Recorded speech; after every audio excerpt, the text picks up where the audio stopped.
Do we do another interview? Oh, do we do another interview? Each time we have a quarrel, it almost breaks my heart, because I'm so afraid that we will have to part. Each night I ask the stars up above, why must I be a teenager in love? I cried a tear for nobody but you. I'll be a lonely one if you should say we're through. Well, if you want to make me cry, that won't be hard to do. And if you should say goodbye, I'll still go on loving you. Each night I ask the stars up above, why must I be a teenager in love? Teenager in Love, Dion, 1960, and this was the time pre-Beatles. It was pre-Beatles, it was before the pill, it was before Lady Chatterley, and it was before nice girls admitted to liking sex. But what did boys like? What did teenage boys like apart from being a teenager in love? Well, first of all, they had to have a regular girlfriend, which I didn't have, unfortunately.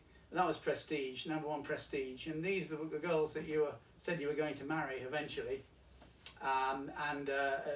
Pop records were full of these sort of things to marry and so on and so forth, and engaged and so on. Very moral time.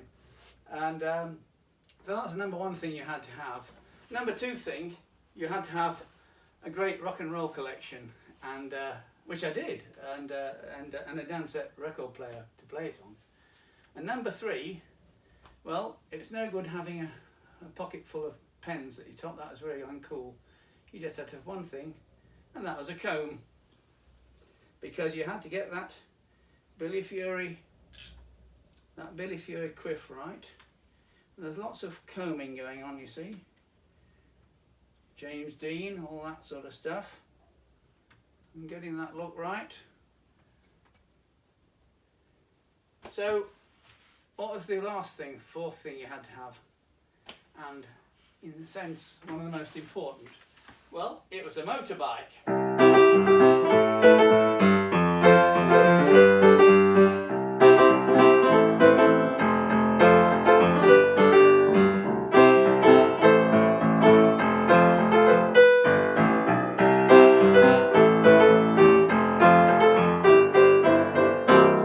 And now we're down to earth. Get off the motorbike and we arrive at driving test office Newark-on-Trent in 1960. Mr. Grills? Yeah. Mr. Grills, I'm your driving examiner, and we are now outside the Ministry of Transport, Newark Driving Test Office at Slaughterhouse Lane. I nod. Of course we are. Mr. Grills, I want you to proceed to the end of Slaughterhouse Lane, turn left onto King's Road, proceed to the junction of King's Road with Queen's Road, turn left onto Queen's Road, proceed to the junction of Queen's Road with Northgate, turn left onto Northgate and proceed until you see Slaughterhouse Lane on your left. Turn left onto Slaughterhouse Lane, returning to where we are standing now. So it is left, left, left, left, left. Is that understood? Yes. Do you have any questions? Yes. Where will you be? Me? I'll be stepping out into your path at an undisclosed point and holding up my hand like this. When you see me doing this, you must make an emergency stop. Do you understand? Yes. Good. Then off you go, Mr. Grills.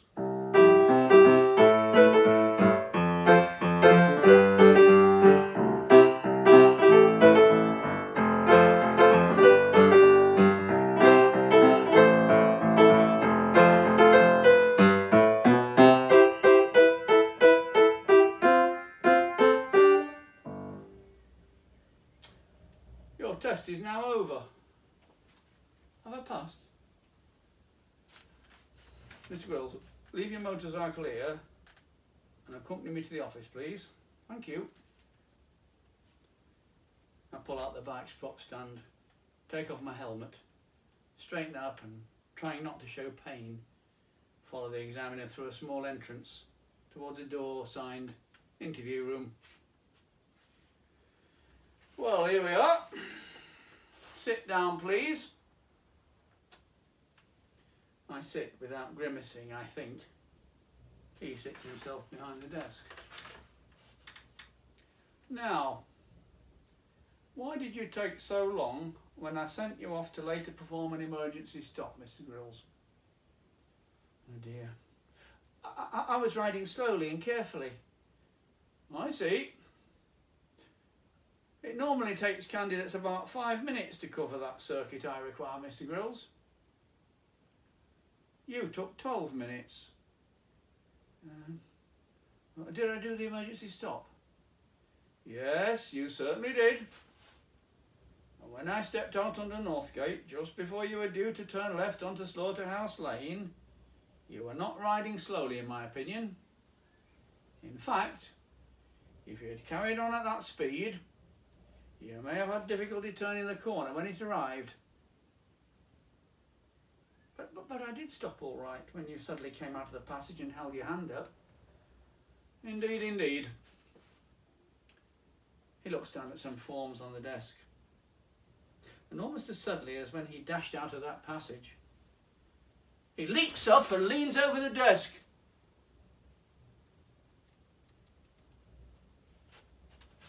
I can feel my heart thumping and the pain. Mr. Grills, why is your trouser leg torn? Oh, that's because they're old school trousers. I did it, I think, playing football earlier today. Really? And you cut your knee earlier today as well? Yes. So why is it bleeding now? I don't know. Maybe because I've been moving it to walking in here. Walking in here? Yes. Mr. Grills, you fell off your motorcycle, didn't you? During the circuit. But, I'm sorry, Mr. Grills, you fell off, you hurt your knee, and that is why you took so long. I'm going to have to fail you, Mr. Grills. Also for riding too fast for the road conditions on Northgate. Well, I'm sorry, but it wasn't very much. He looks me in the eye, down to the knee, back in the eye.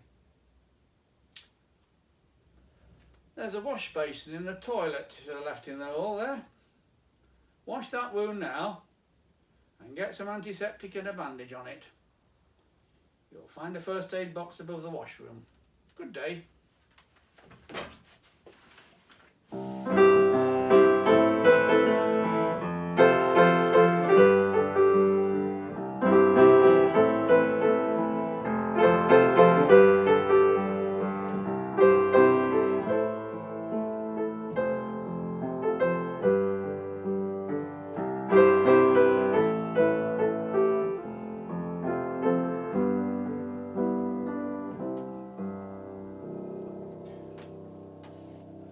Well, eventually I did pass my test, but then I graduated to a car, and I didn't ride a motorcycle for 40 years. Even though I got a licence, I decided to have another go, and because I've been off riding for so long and I was much older, I decided to take motorcycle lessons, which I did here in Ramsgate, not far from here. On an old Norton 500, and very interesting it was to do it. And I took another exam, motorcycle exam, and this also was curious because the motorcycle examiner was following me around as they do. I'd done the emergency stop and all that stuff, so now he's just following me around and saying turn left, turn right, and all the rest of it, and putting his hand out. And anyway, on one corner I turned, and he could do it by radio control thing, but then this whole thing went dead. I don't know why. And I pulled up at the side of the road because I couldn't see him. And I waited about 5 minutes.